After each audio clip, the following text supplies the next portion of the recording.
ఈ వీడియోలో UDISE plus సైట్లో 1వ తరగతిలో కొత్తగా ఎవరినైతే మనం జాయిన్ చేసామో ఆ విద్యార్థులకు అపార్ ఐడిని ఏ విధంగా జనరేట్ చేయాలనేది ఈ వీడియోలో పూర్తిగా డీటెయిల్గా చూద్దాం.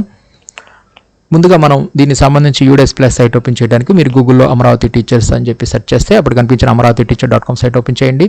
ఈ సైట్ ఓపెన్ చేయగానే ఇక్కడ మీకు న్యూ లింక్స్లోనే యూడైజ్ లాగిన్ లింక్స్ అని చెప్పి ఉంటుంది.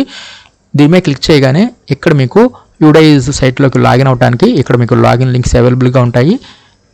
వీటి ద్వారా ఇక్కడ మనం స్టేటు వీటిని సెలెక్ట్ చేసేసుకొని స్టూడెంట్ మాడ్యూల్కి ఎదురుగా ఉన్న లాగిన్ మీద క్లిక్ చేసేసి మనం యూడేస్ ప్లస్ సైట్లోకి లాగిన్ అవ్వచ్చు. నెక్స్ట్ ఇక్కడ కరెంట్ అకాడమిక్ ఇయర్ 26-27ని సెలెక్ట్ చేసుకోండి. తర్వాత ఇప్పుడు మనం 1వ తరగతిలో కొత్తగా ఎవరినైతే జాయిన్ చేసామో వారందరికీ కూడా ముందు పెన్ నెంబర్స్ అనేవి ఇప్పుడు ప్రెజెంట్ జనరేట్ అయ్యాయి కాబట్టి వారందరికీ మనం అపార్ ఐడిను జనరేట్ చేయవచ్చు. మనం అపార్ ఐడిని జనరేట్ చేయడానికి ఇక్కడ లెఫ్ట్ సైడ్ మెనూలో అపార్ మాడ్యూల్ ఉంది కదా, ఈ అపార్ మాడ్యూల్ మీద క్లిక్ చేయండి. తర్వాత ఇక్కడ క్లాస్ సెక్షన్ని సెలెక్ట్ చేసుకోండి. ఇక్కడ ఫస్ట్ క్లాస్ అనే కాదు, ఏ తరగతిలో అయినా సరే ఎవరికైనా సరే అపార్ ఐడి పెండింగ్గా ఉంటే సేమ్ ఇదే ప్రాసెస్లో మనం అపార్ ఐడిని జనరేట్ చేయవచ్చు.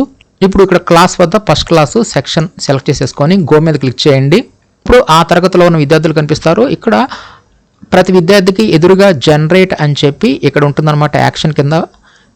ఈ జనరేట్ అనే ఆప్షను మనకి ఇక్కడ ఎనేబుల్ అవ్వాలంటే ఈ విద్యార్థికి సంబంధించి ముందుగా పెన్ నెంబర్ అనేది అలర్ట్ అవ్వాలి. అదేవిధంగా జీపీ ఫామ్ను కూడా అప్డేట్ అనేది చేసి ఉండాలి.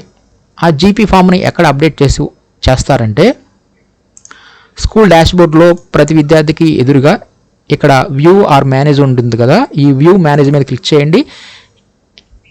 ఇక్కడ క్లిక్ చేస్తే ఇక్కడ మీకు జీపీ ఫామ్ గ్రీన్ కలర్లోకి రావాలన్నమాట. ఇలా జీపీ ఫామ్ గ్రీన్ కలర్లోకి వస్తేనే మనం అపార్ ఐడిని జనరేట్ చేయగలం. కాబట్టి ముందుగా జీపీ ఫామ్ను అప్డేట్ చేయండి. తర్వాత అపార్ మాడ్యూల్లోకి రండి, సెక్షను క్లాసు సెలెక్ట్ చేసేసుకొని గో మీద క్లిక్ చేయండి. అప్పుడు మీకు ఈ జనరేట్ ఆప్షన్ అనేది అప్పుడు ఎనేబుల్లో ఉంటుంది. ఎవరికైనా డిజేబుల్లో ఉంటే ఈ విధంగా చేయండి. ఇప్పుడు మనం అపార్ ఐడిని జనరేట్ చేయడానికి ఈ జనరేట్ మీద క్లిక్ చేయండి. ఇక్కడ మనకి ఒక కన్సెంట్ ఫామ్ అని చెప్పి ఇక్కడ ఓపెన్ అవుతుంది. ఇక్కడ ఐ అని ఉంది చూసారా, ఇక్కడ దానికి ఎదురుగా ఫాదర్ మదర్ అని చెప్పి ఉంటుంది. ఇక్కడ ఫాదర్ అని చెప్పి సెలెక్ట్ చేస్తే ఇక్కడ ఐ తర్వాత ఫాదర్ పేరు ఇక్కడ మనం టైప్ చేయాలి. అదే మదర్ అని చెప్పి ఇక్కడ మనం సెలెక్ట్ చేసాం అనుకోండి, ఇక్కడ మదర్ పేరు ఇవ్వాలి. అదే గార్డెన్ ఇచ్చామనుకోండి, గార్డెన్ పేరు ఇవ్వాలి. ఇక్కడ మనం ఫాదర్ ఇస్తే ఇక్కడ ఫాదర్ యొక్క ఆధార్ నెంబరు ఇక్కడ మనం ఎంటర్ చేయవలసి ఉంటుంది. అదే ఇక్కడ మనం మదర్ అని చెప్పి సెలెక్ట్ చేసుకున్నాం అనుకోండి, ఇక్కడ మదర్ యొక్క ఆధార్ నెంబర్ని ఇక్కడ మనం టైప్ చేయాలి. ఇక్కడ ఆధార్ నెంబర్ ఒకటే కాదనమాట, PAN number, voter ID, driving licence, passport వీటిలో ఏదైనా సరే ఇక్కడ మనం ఆ ఫాదర్ మదర్ గార్డియన్కి సంబంధించి ఇక్కడ ఐడి ప్రూఫ్ వద్ద ఇవ్వచ్చు. కాబట్టి మొత్తం మీద ఇక్కడ ఫాదర్ సెలెక్ట్ చేస్తే ఫాదర్ పేరు, ఫాదర్ యొక్క ఆధార్ నెంబరు, మదర్ సెలెక్ట్ చేస్తే మదర్ పేరు, మదర్ యొక్క ఆధార్ నెంబరు, గార్డెన్ సెలెక్ట్ చేస్తే గార్డెన్ పేరు, గార్డెన్ యొక్క ఆధార్ నెంబర్ ఇచ్చేసేసి ఇక్కడ ప్లేస్ వద్ద మన యొక్క స్కూల్ అడ్రస్ ఇచ్చేసేయచ్చు. ఇక్కడ డేట్ ఆఫ్ ఫిజికల్ కన్సెంట్ వద్ద ప్రజెంట్ ఈరోజు డేట్ని ఇక్కడ మనం సెలెక్ట్ చేసుకుంటాము. నెక్స్ట్ ఇక్కడ కన్సెంట్ బై హెచ్ఎం అని చెప్పేసి ఇక్కడ హెడ్ మాస్టర్ గారి యొక్క పేరు ఆటోమేటిక్గా వస్తుంది. ఇదేంటంటే మనం కన్సెంట్ ఫామ్ అనమాట. దీనిని మనం ఫిజికల్గా కూడా పేరెంట్స్ వద్ద నుంచి తీసుకోవాలి. ఆ ఫిజికల్ ఫామ్ అనేది మీకు వీడియో డిస్క్రిప్షన్లో ఇవ్వడం జరుగుతుంది. కాబట్టి ఈ విధంగా ఈ కన్సెంట్ ఫామ్ని ఫిల్ చేసిన తర్వాత ఫైనల్గా సబ్మిట్ మీద క్లిక్ చేయాల్సి ఉంటుంది. ఇలా మనం కన్సెంట్ ఫామ్ ఇచ్చేసేసి సబ్మిట్ మీద క్లిక్ చేయగానే నెక్స్ట్ కన్ఫర్మ్ చెప్పి అడుగుతుంది. కన్ఫర్మ్ మీద క్లిక్ చేయాలి. ఇలా క్లిక్ చేయగానే request APAAR ID has been submitted successful అని చెప్పేసి ఈ విధంగా మనకి చూపించడం జరుగుతుంది. నెక్స్ట్ బ్యాక్ మీద క్లిక్ చేయండి. నెక్స్ట్ ఇక్కడ మీరు ఆ విద్యార్థికి ఎదురుగా స్టేటస్ని చెక్ చేసుకోవచ్చు. స్టార్టింగ్లో మీకు స్టేటస్ అనేది రిక్వెస్టెడ్ అని చెప్పి వస్తుంది. అపార్ ఐడి వద్ద స్టార్టింగ్లో నాట్ అవైలబుల్ అని చెప్పి ఉంటుంది.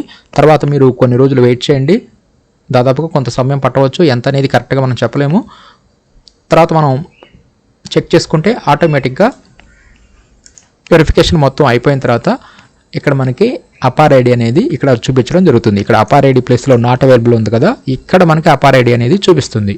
కాబట్టి ఈ విధంగా స్టార్టింగ్లో మనం స్టేటస్ అనేది రిక్వెస్టెడ్ అని చెప్పి వస్తుంది. తర్వాత ఆటోమేటిక్గా అపార్ ఐడి అనేది ఆటోమేటిక్గా అదే వచ్చేస్తుంది. కాబట్టి ఈ విధంగా ఎవరైనా సరే మన పాఠశాలలో కొత్తగా 1వ తరగతిలో జాయిన్ అయినా లేదంటే ఇంకా ఎవరికైనా సరే అపార్ ఐడి పెండింగ్ ఉంటే సేమ్ ఇదే ప్రాసెస్లో మనం యూడేస్ ప్లస్ సైట్లో అపార్ ఐడి కొరకు మనం ఈ విధంగా సబ్మిట్ చేయాల్సి ఉంటుంది.